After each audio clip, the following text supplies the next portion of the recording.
aula de hoje vai ser sobre um livro que está na lista obrigatória da FUVEST, Memórias Póstumas de Brás Cubas, escrito por Machado de Assis.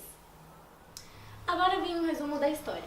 Assim, Brás Cubas, ele resolve contar a sua história depois de morto.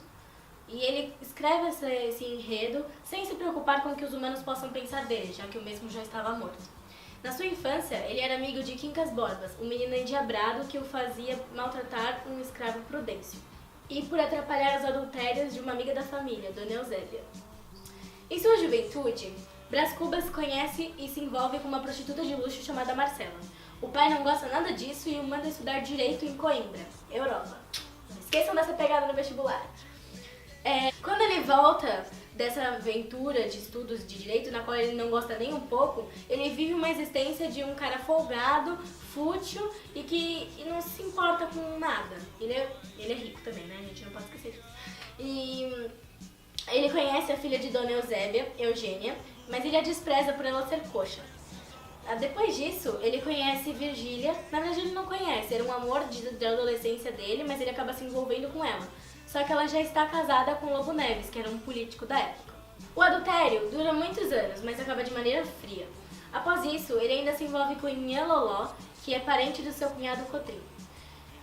Mas a morte da moça acaba atrapalhando os planos de casamento. Após isso, ele decide se dedicar à vida de político. O balanço final, tão melancólico quanto a própria existência, arremata a narrativa de forma pessimista, assim como ele diz no último parágrafo do seu livro. Não tive filhos, não transmiti a nenhuma criatura o legado de nossa miséria. E assim termina a obra de Machado de Assis. Joaquim Maria Machado de Assis, mais conhecido como Machado de Assis, é um dos maiores nomes da literatura brasileira. Ele nasceu em 1839 e ele era mestiço. Ele sofreu muito preconceito porque nessa época era escravidão no Brasil e ele provinha de família pobre. Ele casou-se com uma portuguesa chamada Carolina Xavier, que o incentivou na sua jornada da literatura até a data de sua morte. Em 1897, Machado ajudou a criar a Academia Brasileira de Letras, sendo o primeiro presidente delas. Ele é conhecido por escrever muitos contos, crônicas, ficções, críticas e romances, entre outros.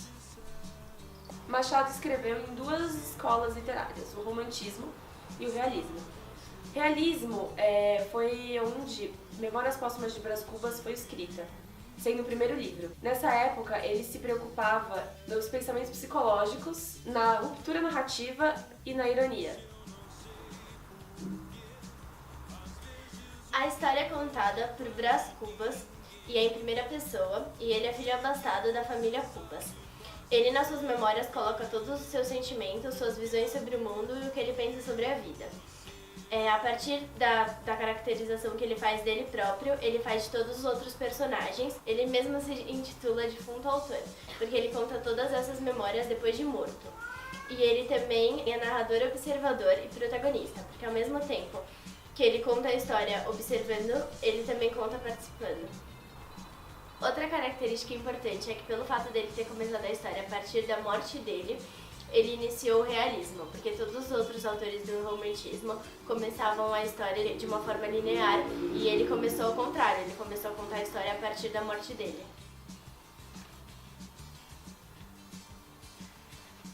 Agora falando sobre os personagens. Sobre o Brás Cubas a gente acabou de falar, que ele é o narrador da história e o personagem principal. Aí tem Virgília, que é o amor da vida dele.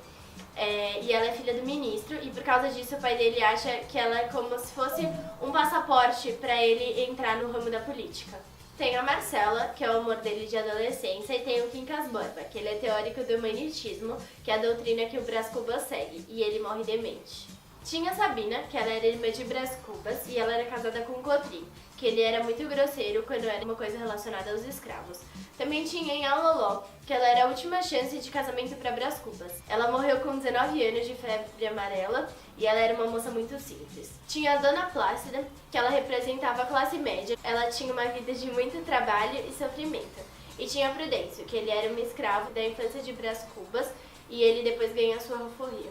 Aí tem Eugênia, que Brás Cubas chama ela de Flor da Moita, porque quando ele era criança, ele viu os pais dela namorando atrás de uma moita, e um tempo depois ele se apaixona por ela, só que ele acaba não pondo o romance pra frente porque ela era coxa.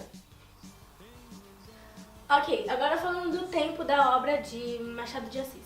Ela é dividida em psicológico e cronológico. O tempo psicológico, ele conta os fatos da vida em forma arbitrária, ou seja, não tem uma linha cronológica ideal, como os romancistas faziam. Ou seja, ele não faz em ordem linear. Por exemplo, ele manipula os fatos. Um exemplo disso seria ele contar a morte antes do nascimento.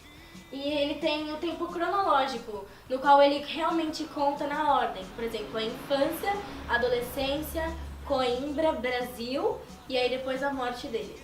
Esse estilo que ele adota faz com que todos os outros leitores e autores sintam-se obrigados a adotar o mesmo estilo. Tá, o enredo. O enredo se passa na infância, no começo, né, obviamente.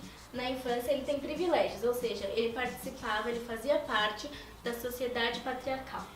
Na juventude, ele conhece Marcela e viaja para Coimbra. Ou seja, Marcela era uma prostituta com quem ele tem uma relação que o pai dele não gosta e o manda para Coimbra, Europa, para estudar direito, no qual ele detesta.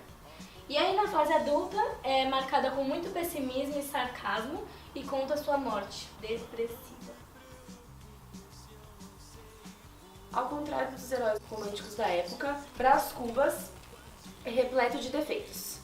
Ele não é idealizado porque os heróis românticos da época são perfeitos e não tem o que falar mal deles. Eles sempre são os mocinhos da história. Fazendo uma conexão com Leonardo, de Memórias de um Sargento de Milícias, escrito por Manuel Antônio de Almeida, porque Leonardo era preguiçoso, então ele também não tinha nada a ver com os heróis românticos da época. Então foi isso, galera. Se vocês gostarem do vídeo, curtam aqui a página e se inscrevam no nosso canal. Esperamos ter ajudado vocês. Até a próxima!